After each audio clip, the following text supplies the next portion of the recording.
Let's talk trade and the outlook for Europe. Joining us this morning, Alessandro Terzulli. He's Chief Economist of Italian export credit agency SACE. Thank you so much, Alessandro, for joining us. I know you have also a big report looking at trade, where trade is coming from Italy. But first of all, when you look at China and the EU, how much of this trade relationship will get back on track in the fourth quarter and into next year? Yeah, good morning and thank you.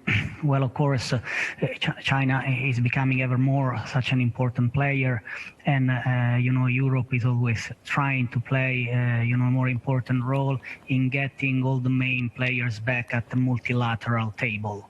It's not something easy. If we look, of course, at the investment agreement we're talking about, the discussions have been ongoing for 6 years. Maybe, this is a time, it could be a good timing, especially if we look at the appointment of the new general director of the WTO to start, players go back to the table and go again to the multilateral approach.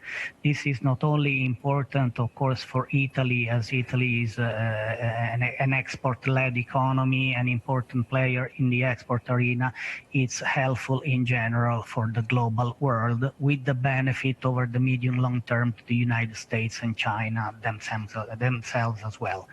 Relating to the report we just published last week, that was our 14th report on Italian export forecasts. China is playing a major role, not only because it is the most important market of destination, emerging market of destination for our exports, but it is the most important driver of the recovery in our exports we are seeing in the second half of 2020, and especially getting stronger in 2021. Alessandro, do you see more appetite to become more, less unilateral? If you look at Brexit, if you look at, we don't know what happens with the U.S. elections, of course, but is there an appetite for countries to grow internationally again, or is it just going to be countries being still more inward-looking?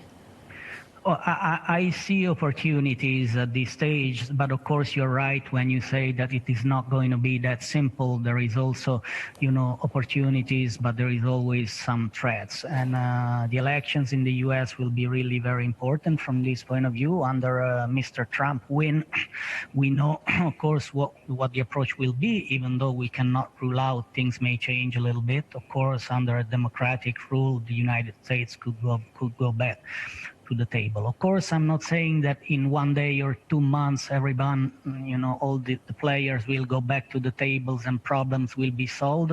But the most important concept here that everybody understands that tariffs, trade war, trade tensions are to the benefit of nobody. They sit again at the table and they rewrite the rules together. This, of course, will require longer time.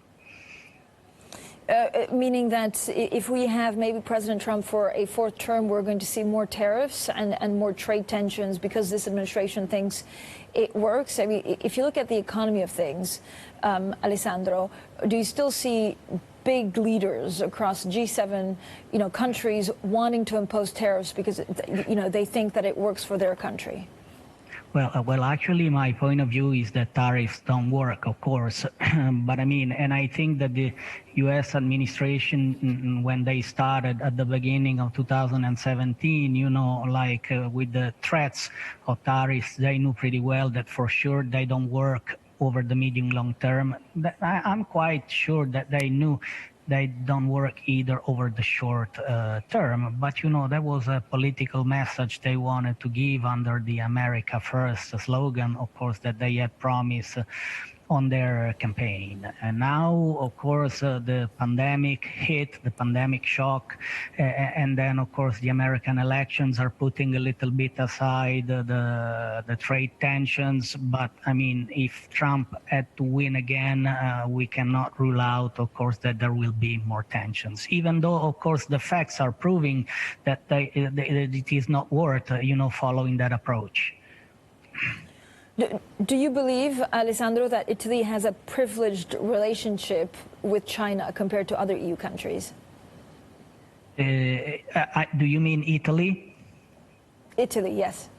Yeah, well, I don't actually think we really have a privileged relation. Of course, China is really an important market for us, 13 billion euros exports. This is the latest data for 2019. And of course, we also know, I mean, compared to the potential the Chinese market has for us, we are actually lagging a little behind compared with other peers like Germany and France. So maybe what we want to do, it's not the privileged relations. We want to try to catch up a little bit in order to exploit more the potential we have on that market. Thank you so much for joining us, Alessandro Terzulli, the Chief Economist at SACE. Now, coming up, we'll also talk oil with Neil Atkinson.